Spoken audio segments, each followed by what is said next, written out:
Good morning, dear students. Today we'll read the poem Keeping Quiet, rest poem Keeping Quiet.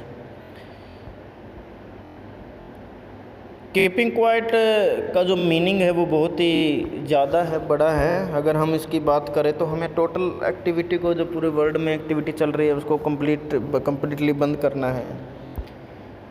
और इसका मतलब ये नहीं कि हम बिल्कुल पूरी तरह से बाध्य हो जाएं या बिल्कुल अपना सांस लेना बंद कर दें जिससे हमारी डेथ हो जाए। तो कभी ऐसा नहीं चाहता पोइट जो पैब्लो नेरूदा है। Those who prepare green wars with gas, wars with fire, victory with no survivors would put on clean clothes and walk about with their brothers in the shade and doing nothing। कि जो लोग युद्ध की तैयारी कर रहे हैं, चाहे वो युद्ध नाइट्रोजन बम से हो, चाहे वो युद्ध न्यूक्लियर बम से हो, या फिर किसी प्रकार से और इरादे से हो, तो उन लोगों को यदि वो जीत भी जाते हैं तो कोई भी व्यक्ति जीवित नहीं मिलेगा।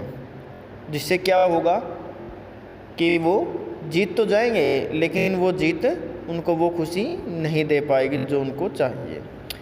Victory would put on clean clothes, जो लोग इस काम में लगे हुए हैं उनको नए कपड़े पहनने का मौका मिलेगा। And walk about with their brothers, और अपने भाइयों के साथ चलने का मौका भी मिलेगा। इन द शेड होता है छाँव में, यानी कि छाँव में चलने का मौका मिलेगा। डूइंग नथिंग, यानी कि बिना कुछ किए। What I want should not be confuse, मैं क्या चाहता हूँ इसमें आपको डरने की ज़रूरत नहीं, कन्फ्यूज होने की ज़रूरत नहीं है, परेशान होने की ज़रूरत नहीं है। विद टोटल इनएक्टिविटी, मैं आपको ये पूर्ण क्रियाशील होने इसके लिए नहीं कह रहा हूँ कि आप मर जाएं या आपकी मृत्यु हो जाए, ऐसा नहीं कह रहा हूँ। Life is what it is about, life क्या है ये हमें कैसे पता चलता है।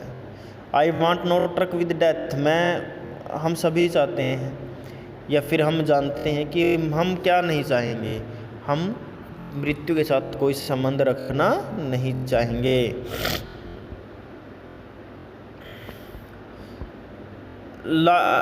If we were not so single minded, यदि हम इतने संकीर्ण उद्देश्य के नहीं होते about keeping our lives moving, तो हम अपने जीवन को ऐसे ही मूव करते रहेंगे। And for once could do nothing, और एक बार के लिए यदि हम कुछ न कर सकें। Perhaps a huge silence might interrupt this sadness, शायद ये जो इंटरप्ट है, यानी कि जो ह्यूज साइलेंस है, विशाल चुप्पी है, ये क्या कर सकते हैं, हमारी उदासी को या सैडनेस को दूर कर सकती है।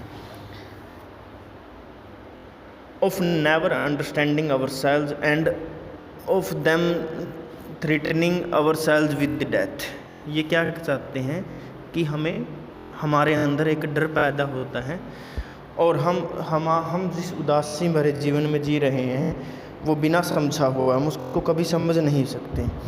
Perhaps the earth can teach us as when everything seems dead and lead to be alive, शायद पृथ्वी हमें सिखा सकती है, समझा सकती है कि जब हमें लगता है कि सब कुछ मृत्यु के समान यानी डेड दिखाई दे रहा है, तो ऐसे ही कुछ समय बाद विंटर में जब हमें लगता है कि पृथ्वी अक्रियाशील लग रही है, फिर जीवन बहुत ही कम है, चहल पहल कम होती है, तो बाद में हमें पता चलता है कि वो क्या कर रही है, हमें दिखा देती है कि वो भी जीवित है। Now I will count up to 12।